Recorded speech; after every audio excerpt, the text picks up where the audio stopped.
প্রত্যেকের দিল হৃদয় চুরমার হয়ে যেতে বাধ্য।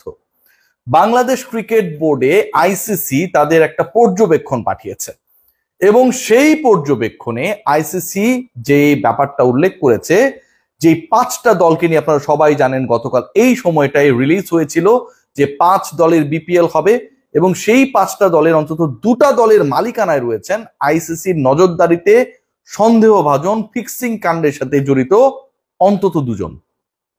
2 দলের সাথে অন্তত 2 জন ব্যক্তি রয়েছেন আইসিসির যাদের ব্যাপারে অবজেকশন জানিয়েছে বাংলাদেশ ক্রিকেট বোর্ডের কাছে কিছুক্ষণ আগে এই রিপোর্টটা এসেছে এবং সেই রিপোর্টে বলা হয়েছে যে এই সন্দেহভাজনদের যেন বিপিএল থেকে দল মালিকানা থেকে দূরে রাখা হয়, কিন্তু already they are the owner of those teams.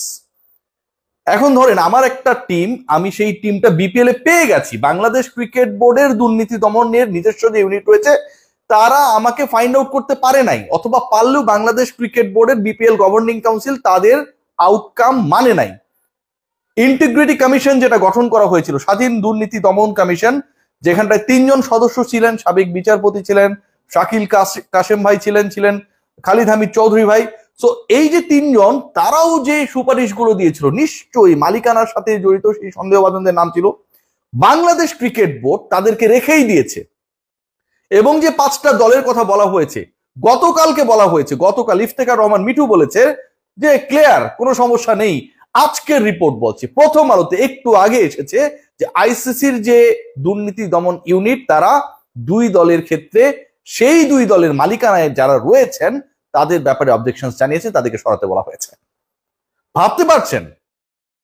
এবং মজার ব্যাপার কি জানেন, এই অধম আমিও গত কদিন থেকেই, গত কয়েকটা আসর থেকে মিস্টার এম করছিলাম, এই আলোচনাটা বারবার করছিলাম এবং সন্দেহভাজন যেই 2টা দলের কথা বলা হচ্ছে তার একটা দল এত বেশি গুরুত্বপূর্ণ, এত বেশি আলোচিত এবং আজকে আরো বেশি আলোচনায় এসেছে অন্যভাবে একটা ফাটকা খেলে, সেই দলের মালিকানার অন্তত 20% রয়েছে সেই অভিযুক্ত ফিক্সারের হাতে। বাংলাদেশ ক্রিকেট বোর্ড এদেরকে অ্যালাউ করেছে to be the participant of upcoming BPL. দেখুন খেলা, এটা আমার কথা না, দৈনিক প্রথম আলোতে কিছুক্ষণ আগে এই রিপোর্টটা এসেছে এবং এই রিপোর্টের ট্যাগ লাইনটা, শিরোনামটা যদি দেখেন, এটা আরো আপনাকে আটকে দেবে। যাদেরকে সরানোর কথা বলা হয়েছে তাদেরকে তো সরাবে বিসিবি কিভাবে আমি জানি না। সন্দেহভাজন ক্রিকেটার যারা, ওই যে কয়েকজনের নাম আমরা জানি না, গেস করি না, আমি ভাই গেস টেস্ট করতে পারি না, আপনারা আমার রিপোর্টে অনেকের নাম গেস টেস্ট করে বলেন। সেই সন্দেহভাজন ক্রিকেটাররা যারা ওয়াশরুমের বাইরে থেকে প্ল্যান করে ভেতরে থাকা ক্রিকেটার শুনে সেটাকে তদন্তে কমিটির কাছে বলে দেয়, সেই ক্রিকেটাররা আপকামিং বিপিএল এ খেলবে। বাংলাদেশ ক্রিকেট বোর্ডের দেখেন কত জোকস না এখানে, কিডিং কিভাবে করেছে। বলা হয়েছে যেসব কোচিং স্টাফ এবং সাপোর্ট স্টাফের ব্যাপারে অভিযোগ রয়েছে তাদেরকে সরিয়ে দেওয়া হবে, তারা কোনোভাবেই কোনো ধরনের রোলে থাকতে পারবে না আপকামিং বিপিএল 12th এডিশনে।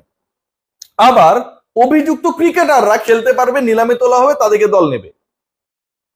এটা কি ধরনের কথা? মানে একজন ব্যক্তির এগেনস্টে যদি কোনো একটা বড় ধরনের এলিগেশন থাকে, ম্যাচ ফিক্সিং, ভুলে যান ম্যাচ ফিক্সিং, চুরির অভিযোগ থাকে, ফান তসরুফের অভিযোগ থাকে, আপনি কি সেই লোককে, আপনার বাসায় চুরি হয়েছে, যেই গার্ডের কারণে, যেই নাইট গার্ডের অবহেলার কারণে আপনার বাসায় চোর ঢুকেছে, ডাকাত এসেছে, আপনি তাকে সেই ডিউটিতে রাখবেন? আপনি তাকে পুলিশে না দিলেও আপনি তাকে সরিয়ে রাখবেন সেখান থেকে। সেই ক্রিকেটারদেরকে খেলাবে বিসিবি, আবার কোচ কর্মকর্তাদেরকে খেলতে দিবে না। মানে আপনি যদি সন্দেহভাজনদের ক্ষেত্রে কোনো নিয়ম প্রযোজ্য করেন সেটা তো সবার ক্ষেত্রে সেম হবে। ক্রিকেটারের ক্ষেত্রে যা হবে, কোচের ক্ষেত্রে তা হবে, ম্যানেজারের ক্ষেত্রে তা হবে, সাপোর্ট স্টাফের ব্যাপারে, সবার ব্যাপারে সেম হবে। সেটা বাংলাদেশ ক্রিকেট বোর্ড করতে যাচ্ছে না, কারণ তারা অ্যালাউ করতে চায় পরের বিপিএল এই বাটপারদেরকে, যারা বাংলাদেশের ক্রিকেটকে কলুষিত করেছে, তাদেরকে ছাড়া আমাদের বিপিএল হবে না। এই গভর্নিং কাউন্সিলের মাথায় এতদিন এই কথাটা আসে নাই, তারা বলেছে তাদেরকে আমরা বাদ দিয়ে দিব, খেলতে দিব না, কত বক্তব্য আমরা শুনেছি না। এখন সেই তারা অদ্ভুত ধরনের একটা নতুন তথ্য দিচ্ছে।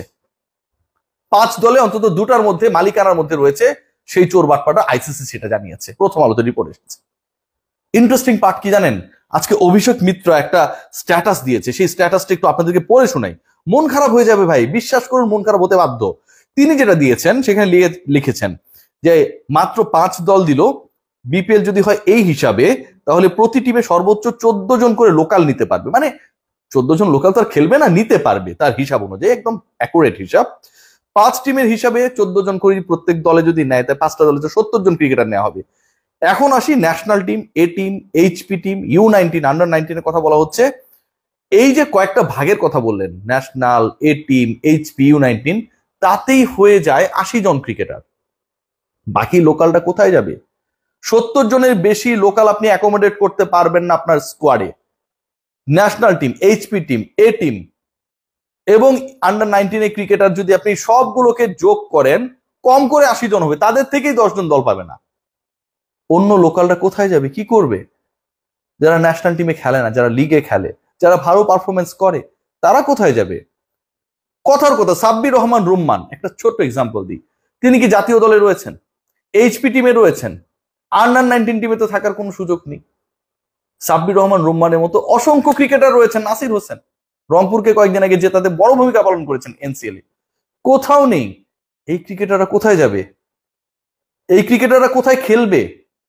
আর এই ক্রিকেটাররা খেললে সেই ক্রিকেটাররা, ন্যাশনাল, এ টিম, এইচপির ক্রিকেটাররা, তারা কোথায় যাবে? আমার বিপিএল আসলে খেলবেটা কে? We have no idea. 5 দলের বিপিএল 6টা দল আমরা করতে পারিনি। বাংলাদেশ ক্রিকেট বোর্ড 1000 কোটি টাকার বেশি টাকা অর্থের মালিক, তারা একটা দল দিতে পারতো না? তাদের পরিচালনায় একটা দল হতে পারতো না? সেটা ঢাকা হতে পারতো না? কেন আমি ঢাকার নাম বলছি এটা বুঝে নেবেন বিসিবি কর্মকর্তারা। Why I am uttering the name of Dhaka, why, you know guys. আপনারা একটা দল পরিচালনা করতে 20 কোটি টাকা লাগতো। বাংলাদেশ ক্রিকেট বোর্ড যদি কোনো একটা দলের দায়িত্ব নিত, সকল ধরনের কোম্পানিজ গুলো সবার আগে বিসিবির ওই দলটা ইনভেস্ট করতো। 20 কোটি টাকায় যদি আপনি একটা দারুণ দল বানাতেন, 15 কোটি টাকায় স্পন্সর আপনি পেতেন। বিপিএল শেষে বাংলাদেশ ক্রিকেট বোর্ড যদি একটা দল দিত, সেই দলের জন্য 5 কোটি টাকা ম্যাক্সিমাম লস হতো।